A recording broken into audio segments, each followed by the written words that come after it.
La publication de cette découverte nous provient du Centre polonais d'archéologie méditerranéenne à l'Université de Varsovie en Pologne et concerne un sujet peu habituel sur la chaîne, les vestiges du Soudan. Et la découverte elle-même vient d'archéologues travaillant à Dongola, au Soudan, ayant trouvé les restes de ce qui pourrait être la plus grande église connue de la Nubie médiévale. La Nubie, c'est cette terre qui commence aux environs d'Assouan, en Égypte, et qui s'étend jusqu'au Soudan. Tout ça, ça concerne une partie de l'Égypte et de l'histoire antique peu connue, car, en effet, le long du Nil, nous retrouvons d'innombrables temples. Ils sont d'ailleurs très bien détaillés, avec les souverains et les chronologies qui y sont associées, dans le musée d'Assouan. Un petit musée bourré de charme à quelques centaines de mètres seulement de l'obélisque inachevé. J'ai visité ce musée en mars 2020, quelques jours seulement avant que le monde ne s'arrête, et j'en ai ramené pas mal d'images, notamment sur ces temples méconnus de Nubie.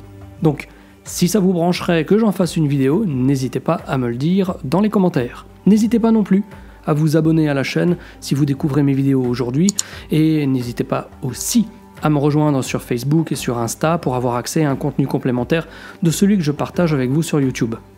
Cette église récemment découverte aurait pu être le siège d'un archevêque dont la gouvernance ecclésiastique se serait étendue sur un tronçon de 1000 km le long du Nil, entre ce que l'on appelle la première et la 5e cataracte.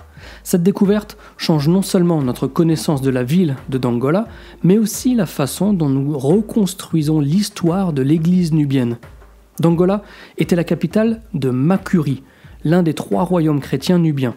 Les archéologues du Centre polonais d'archéologie méditerranéenne y travaillent depuis 1964, poursuivant les recherches initiées par le professeur Michałowski après le succès de ses travaux dans une autre région nubienne nommée Faras. Retenez bien ce nom. En 2021, les archéologues ont nettoyé le mur de l'abside, ainsi que le dôme adjacent d'un grand tombeau. Ces structures sont situées en plein centre de la ville. L'abside dans les églises, en fait, c'est une forme en demi-cercle. Et dans l'architecture romaine antique, cette forme se perpétue dans les églises chrétiennes et termine en fait le cœur de l'église par ce demi-cercle.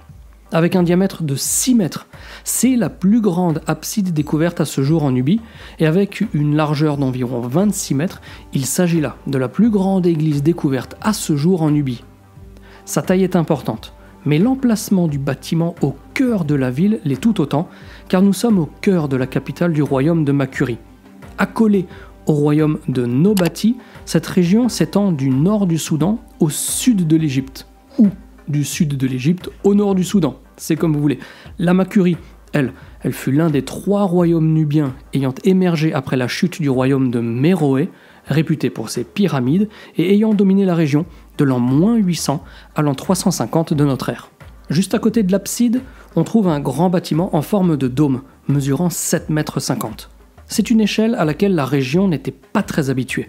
En effet, à Faras, ce nom dont je vous parlais un petit peu plus tôt, se trouvait également une cathédrale qui se dressait au centre de la citadelle et possédant également un dôme.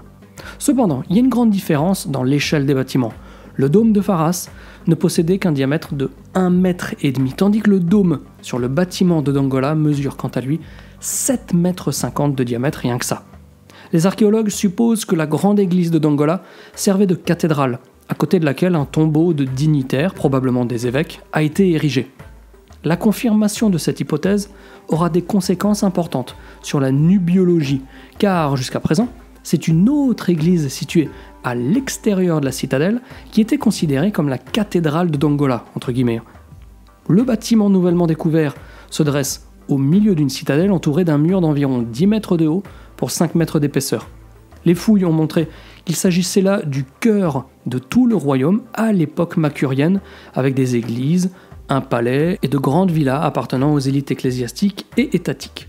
Des tranchées creusées dans le bâtiment ont donné des résultats très prometteurs.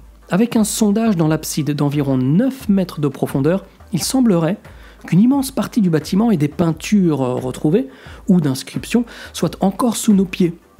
Afin de poursuivre les fouilles justement, le plâtre mural décoré, mais fragilisé et écaillé, doit être renforcé, puis soigneusement nettoyé des couches de terre, de saleté, de dépôts de sel particulièrement nocifs pour les peintures murales.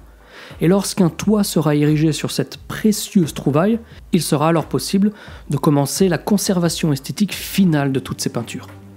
Nécessitant l'implication de ressources considérables, de temps et de compétences de nombreux spécialistes, les prochaines saisons de fouilles à Dongola ne sont pas prévues avant l'automne de cette année ou l'hiver 2022. Voilà les amis, c'est fini et ça nous change un petit peu, et ça fait vraiment plaisir de parler d'un autre sujet qui, je l'espère, vous aura vous aussi diverti et informé. Et comme toujours, je vais vous donner rendez-vous pour la prochaine vidéo sur la chaîne. D'ici là, portez-vous bien et surtout, n'oubliez pas de garder la passion. Ciao ciao.